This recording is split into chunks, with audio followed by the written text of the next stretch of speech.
EWS यानी सवर्ण समाज के गरीब लोगों को आरक्षण जो 10% दिया गया है वह कितना संवैधानिक है और उसे मिलना चाहिए, आगे कंटिन्यू रखना चाहिए कि उसे खारिज कर देना चाहिए।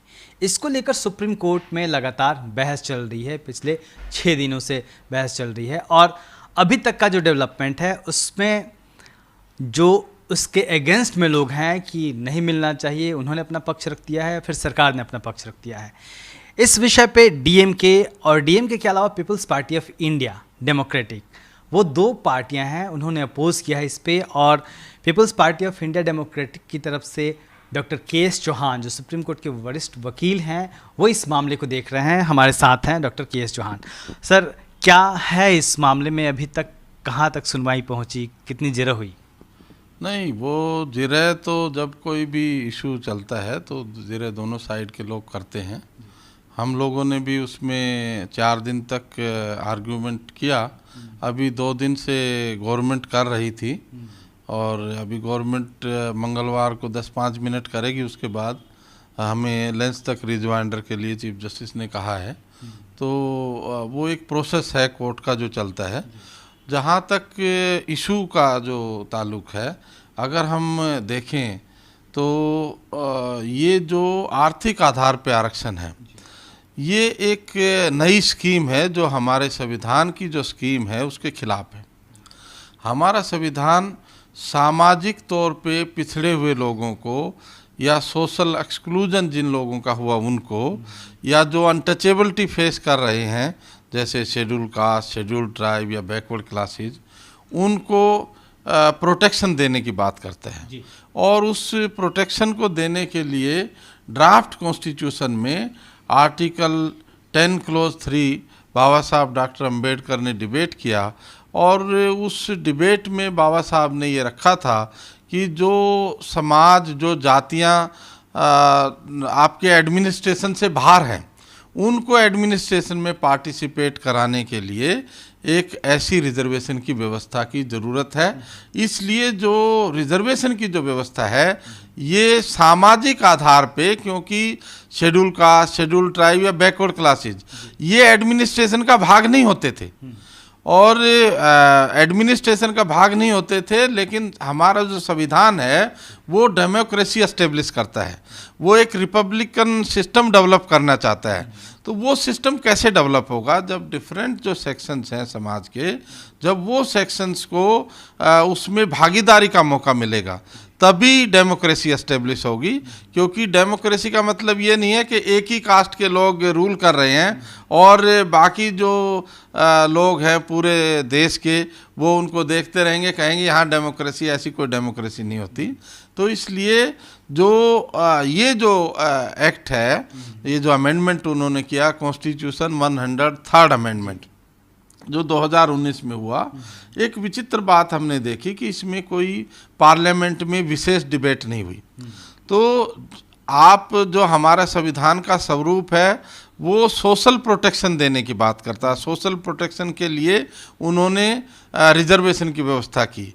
अब उस आधार को आप इकोनॉमिक आधार पे चेंज कर रहे हैं, लेकिन आप कोई पार्लियामेंट में चर्चा नहीं कर रहे। तो हमने एक डेलिब्रेटिव डेमोक्रेसी का कंसेप्ट होता है कि जब भी कोई डेमोक्रेसी में डिसीजन होता है तो समाज के जो डिफरेंट घटक हैं उनसे चर्चा होती है और उस चर्चा के बाद एक आम सहमति बनती है, उसके बाद कोई प्रोविज़न जो है वो अडॉप्ट होता है। तो ये प्रोविज़न ऐसा भी नहीं है कि आम सहमति बना के उन्होंने किया।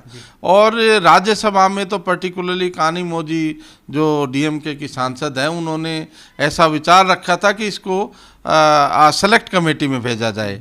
और केवल हमारे देश में नहीं, मैं पार्लियामेंट के ऊपर मैंने किताब भी लिखी है और पार्लियामेंट लॉ का 10-15 देशों का अच्छा हमने अध्ययन किया है।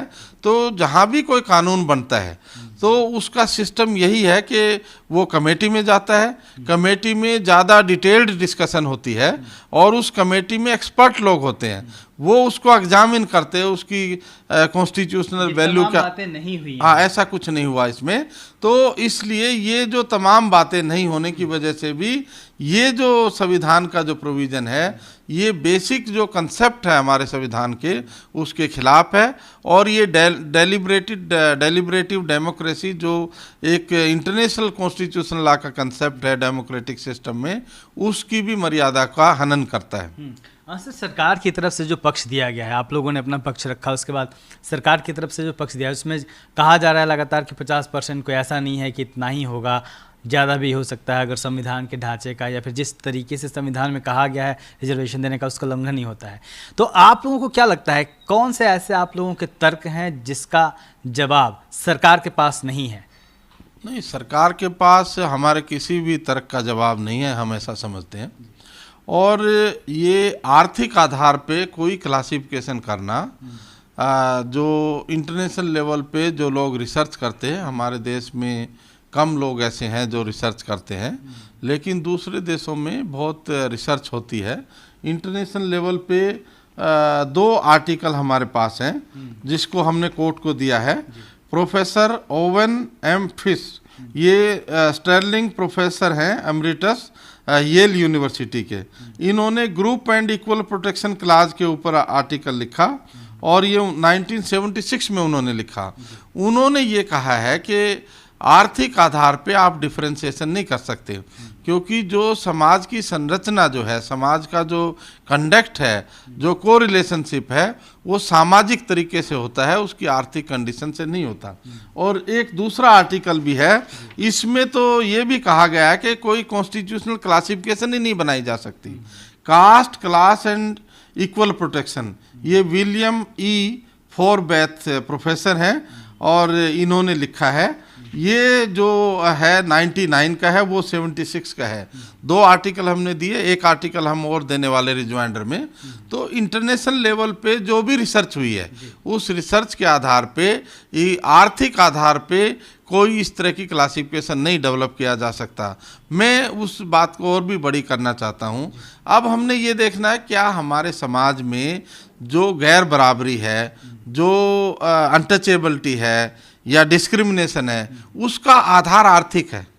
क्योंकि अगर उसका आधार आर्थिक है तो आर्थिक तौर पे आप कर सकते हैं।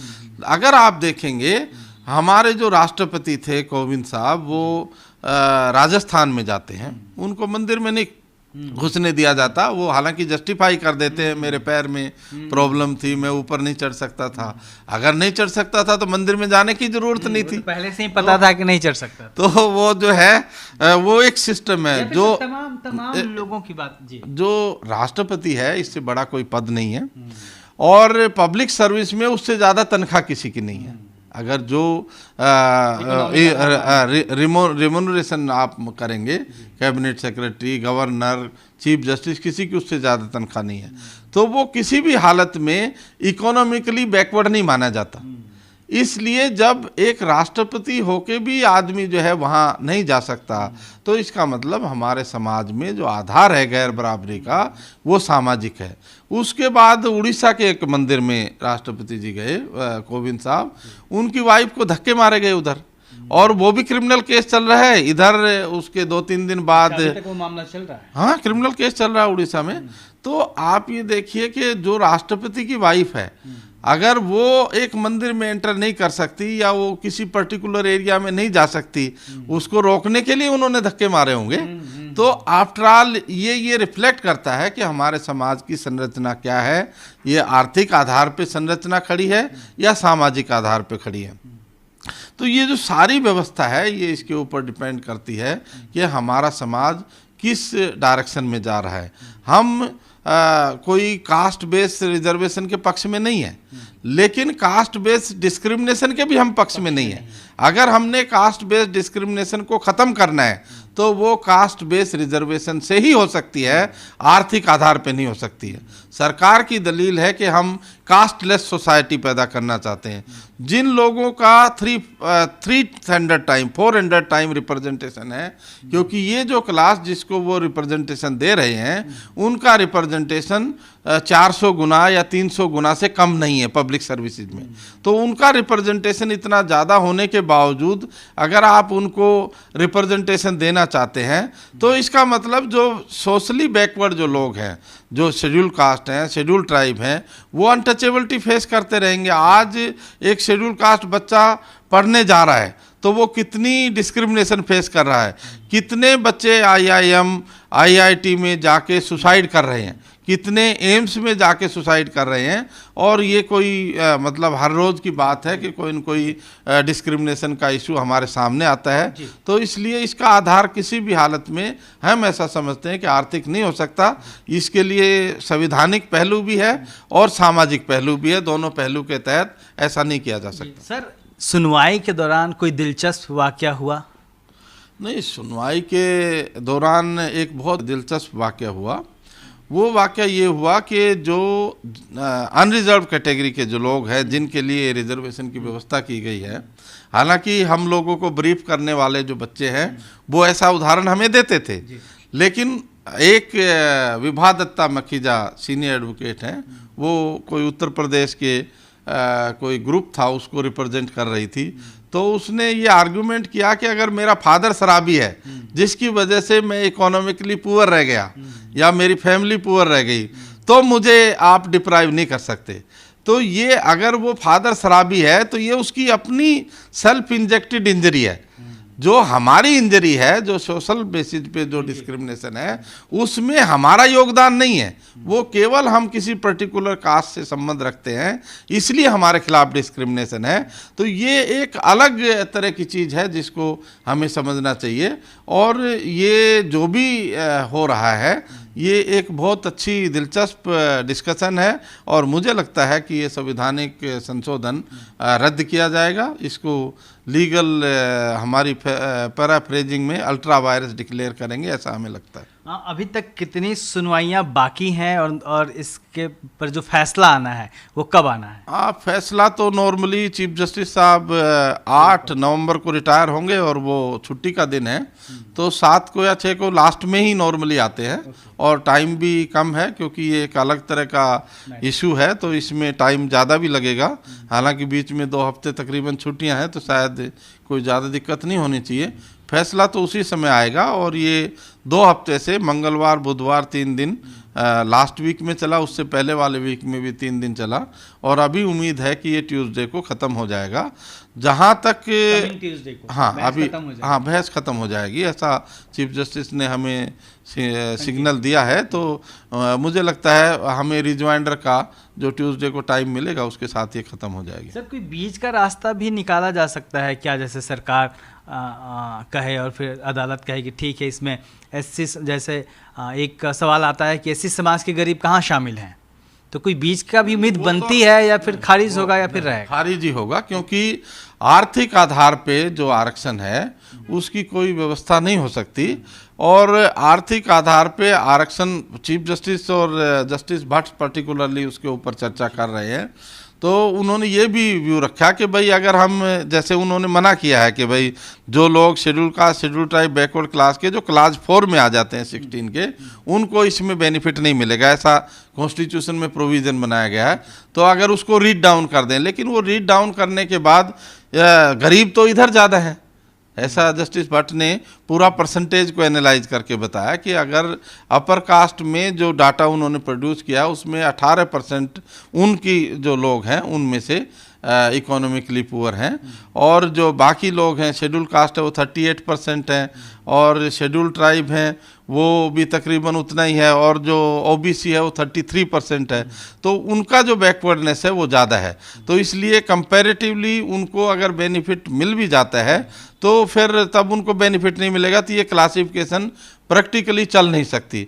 और संवैधानिक मूल्यों पे भी जब इकोनॉमिक आधार पे डिस्क्रिमिनेशन नहीं है तो ऐसी कोई क्लासिफिकेशन नहीं बनाई जा सकती। मतलब कुल मिला के आप आश्वस्त हैं कि ये खारिज होना ही है? हाँ, मुझे लगता है कि ये खारिज होगा। अस्वस्थ तो हम कोर्ट में चल रहा है, इसलिए हम कोई ऐसा प्रोक्लेम दलीलों के आधार पे और जो संविधान कहता है उसके संवैधानिक मूल्यों के आधार पे अगर कोर्ट डिसाइड करती है तो ये जो है इसको रद्द होना चाहिए।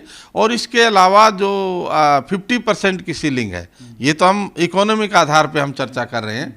इसके अलावा संविधान में जो है 81st अमेंडमेंट के द्वारा पार्लियामेंट ने 50% की सीलिंग को इनकॉर्पोरेट कर दिया है।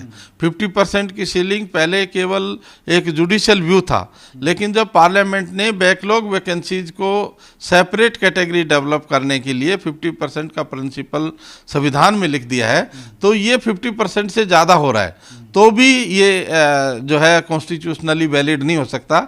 दूसरा, जैसे यूथ फॉर इक्वलिटी एक संस्था है, उन्होंने आर्ग्यू किया है कि इसको SC ST OBC की रिजर्वेशन कम करके तब इसको दिया जाए। उस पक्ष से कितने लोग हैं? नहीं, वो बेसिकली उनको पेटिशन फाइल करने का कोई राइट नहीं है, क्योंकि हम जो चैलेंज कर रहे हैं वो कॉन्स्टिट्यूशनल प्रिंसिपल पे चैलेंज कर रहे हैं। वो तो गवर्नमेंट की या मतलब जो उन लोगों की होम नोबिंग है, ताकि वो पेटिशनर के साइड से अपना पॉइंट ऑफ व्यू ला सकें। अदरवाइज ऐसा कोई प्रिंसिपल नहीं हो सकता, क्योंकि जो कॉन्स्टिट्यूशनली सैंक्शनड प्रिंसिपल्स हैं उनको किसी अमेंडमेंट के द्वारा इस तरह काउंटर नहीं किया जा सकता। स्पेसिफिक अमेंडमेंट करके कर सकते हो, लेकिन इस तरह रीड डाउन करके एक दूसरे अमेंडमेंट को वैलिड करने के लिए आप उसमें प्रिंसिपल डाल देंगे, ऐसा नहीं हो सकता। बहुत बहुत धन्यवाद सर। तो दोनों पक्ष अपनी अपनी बात कह चुके हैं और आखिरी बहस अब कुछ दिनों में होने वाली है, जिसके बाद नवंबर में फैसला आने वाला है। डॉक्टर KS चौहान आश्वस्त हैं कि अगर संवैधानिक मूल्यों को ध्यान में रखते हुए अदालत ने फैसला सुनाया तो निश्चित तौर पे आर्थिक आधार पर मिलने वाला आरक्षण रद्द होगा। नवंबर में पता चलेगा अदालत क्या फैसला लेती है। कैमरामैन वीरेंद्र के साथ मैं अशोक दास, दिल्ली दस्तक।